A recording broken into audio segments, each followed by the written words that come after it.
Good morning, everyone. This is Sarah, and it's time for our live video.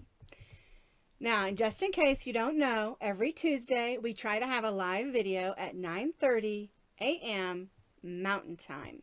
Now, you'll have to check your area to see when that is the right time for you. Now, today's video is going to be just a little bit shorter because I've got to go jump on an airplane. My husband and I are running to Las Vegas for some family time. So anyway, today's video is going to be just a little bit shorter, but I wanted to wish everybody a happy National Crochet Month. I kind of forgot that it was the National Month for crochet, and so it didn't even hit me until like a couple of days ago, and I'm like, oh yeah, this is our month. So anyway, and I've already drank all of my coffee out of my cup. Is that terrible? And I brought up this great big one so I could pour it into this one, and I've already drank it all. It's been a stressful morning getting everything ready to go. As soon as I'm done here, I'm going to try to have enough time to pop this over to YouTube, and if I don't have enough time, then I'll just do it the next couple of days. But anyway, I'm so glad you're all here. I see some of you popping in already. Alexandra and Michelle and Susie, Tammy, Kimberly, and Sharon so far. I'm so glad you're here. Clink in. Whoop. Clink, clink. Well, first of all, I wanted to say thank you to a lady. Her name is Kim Westerfeld. In German, it would be Westerfeld. But I'm not sure if her name's German or not. Anyway, she sent me these really cute novelty coffee clips. Isn't that the neatest thing? And then she also sent me a donut sticker. I'll probably have to share that with my granddaughter in this lovely card. Thank you all so much. Now listen, you don't have to send me gifts. That's not the thing. I just wanted her to know how much I really, really appreciate the time that she took to find something that I love, coffee and donuts, and send it to me, and to say thank you. Now for National Crochet Month, I bet you're wondering, what in the world could I do? Oh, there you are, Kim. Hello. Thank you so much. Anyway, how in the world can we celebrate National Crochet Month? Well, you could go out and buy a whole bunch of crochet patterns or stock up on that sort of thing, or get a whole bunch of yarn, but I've got some ideas for you. Okay, I got 5 ideas of how you can celebrate Crochet Month without spending a lot of money, okay? So the first thing you could do is maybe take the time to learn a new crochet stitch or technique. Watch a YouTube video or look for a free pattern on Ravelry, or purchase one if you want to. But tackle a new crochet pattern or technique that you've been wanting to do. Okay, another thing that you can do is maybe you've got some yarn in your stash that you haven't worked with yet and you've been wanting to. Well, pull that yarn out and practice with it and see if there's something fun that you can make with it. A thing that you can do if you have some yarn that you don't know what to do with, Ravelry, you can put that yarn in and it'll show you projects that people have made using that yarn. Another thing that you can do is maybe you have a specific pattern that you purchased and you just haven't tried it yet. Go ahead and give that pattern a try. Okay, this is like a whole pattern, not just a stitch, but say a whole pattern you've been wanting to make, but you haven't tried it yet. Do it. You've spent the money on that pattern, or you've downloaded that pattern. Go ahead and give it a try. Okay, another thing that you can do to celebrate Crochet Month is to maybe make something for somebody else. Maybe for the NICU at the hospitals, or maybe a senior citizens home. You could make something that I find that people don't do a lot that they need in senior citizen homes is slippers.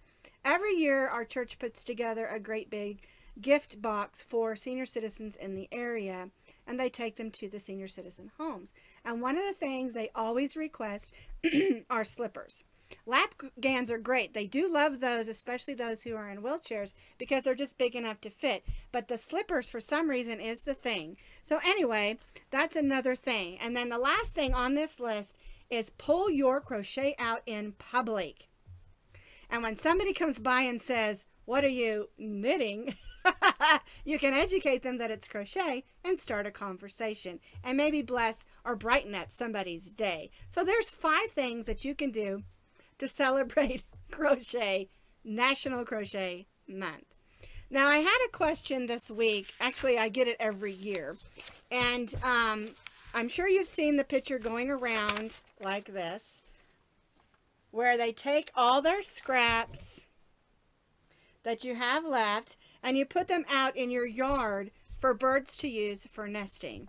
And if you'll notice, I wrote a big no on it and an X. And that's because you really shouldn't do that. And unless they're just teeny tiny little scraps. And the reason is, I've been investigating about this because when I first started crocheting years ago when we were living in Oklahoma, I did it all the time. And then I saw a news article that was talking about a red-shouldered hawk that had gotten caught in some twine.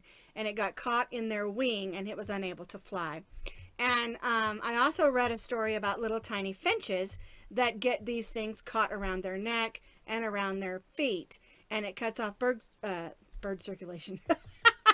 It cuts off the circulation in their feet.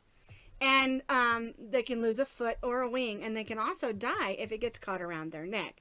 And so it's really not a good idea for any size bird for you to use I mean, it sounds like a great idea to use your leftover scraps or yarn or twine or even your hair when you clean out your brush for the birds, but really it's not a good idea.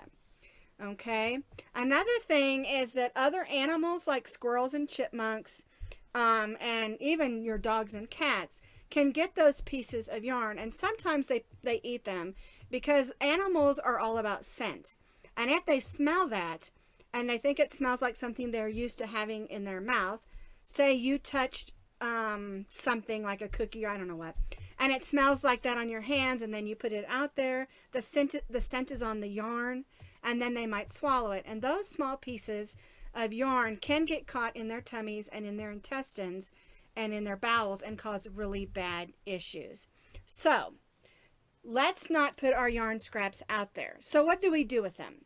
You can use them for stuffing, and something that I've done in the past is I like to buy bandanas because they're already seamed on the edges, and I'll just sew them shut except the top, and when I have my scraps, I'll just stuff them down in the top of that, and then once it's full, like a pillow, I'll just sew it shut, and you've got a pillow filled with your yarn scraps. Now, I wouldn't recommend you put your hair in there or your dog hair, but it's something that you can do with those scraps. And if you're not going to do that, just toss them in the trash. So I just really wanted to clarify that because you've seen this picture, and I get questions every spring. Can we help the birds and the animals? Is it a good idea? And actually the answer is no. Okay, so it really does sound like a great idea, but it's just not. Okay, hi Kimberly and Judy. I want to make sure everybody clinks in. Clink, clink, clink. All right, I know we're moving a little fast, but I got to get moving today.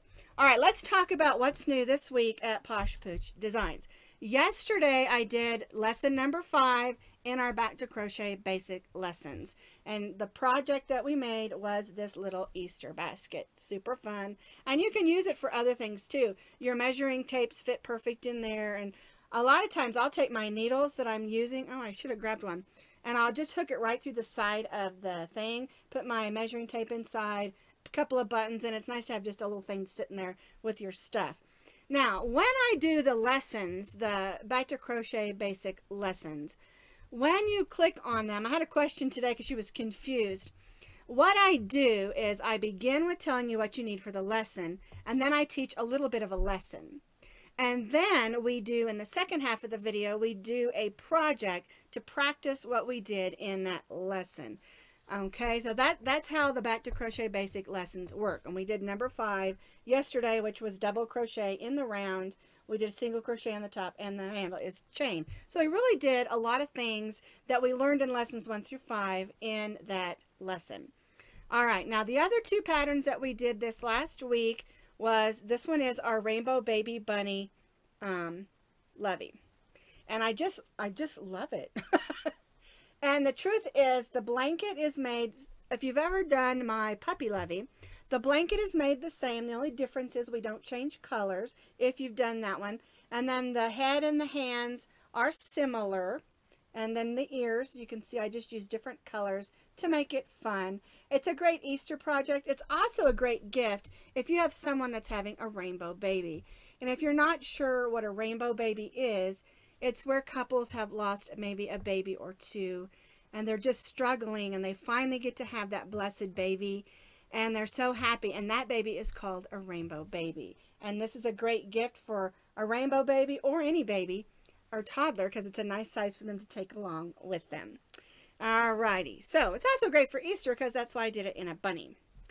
Okay, the other thing we did was my sock monkey. It's actually a purse, but it's also the great size to use as a lunch bag. Has a little button. You can put your stuff in a Ziploc, I call them zippies, and there's lots of room in there to put your stuff. And I betcha if you take this bag to work and put it in the refrigerator, nobody's going to steal your lunch. Isn't that crazy? I haven't worked out. I used to work in the retail business, and I haven't done it in many years. And I remember being so frustrated. Not only would they steal your food, but they would also steal your Tupperware. And I'm like, okay, fine, eat my lasagna, but please leave my Tupperware. That stuff's expensive. So anyway, this is a great alternative for your kids or for you if you want to make a bag. And the thing is, you don't have to make it into a sock monkey. You can leave the ears off and the pom-pom in the face and make it in whatever colors that you want. And you've got a nice size bag with a button tab and a little handle to stick in your backpack to take to work or to school. Okay, so that's what's happening this week. Now, I'm going to have to go because I have to go catch a plane. I'm so excited. I haven't flown in a really long time, and I used to love to fly, and now going through all the security and all that just makes me a nervous wreck. So anyway, I'm going to have to let you go. I just wanted to make sure I touch base with everybody today. And I want you all to know how blessed and thankful I am that you all pop in and you comment. I love reading the comments. And I even, after I'm done, I always come back and reread the comments again just to see what everybody's saying in case there's a question. So make sure, things will be back on schedule next week. We'll have a regular length, probably, video. And make sure that if you have a question, that you ask your question, and I'll do my very best to answer your question. Okay? So I want everyone to have a blessed and wonderful week, and I'll see you next Tuesday. Bye-bye now.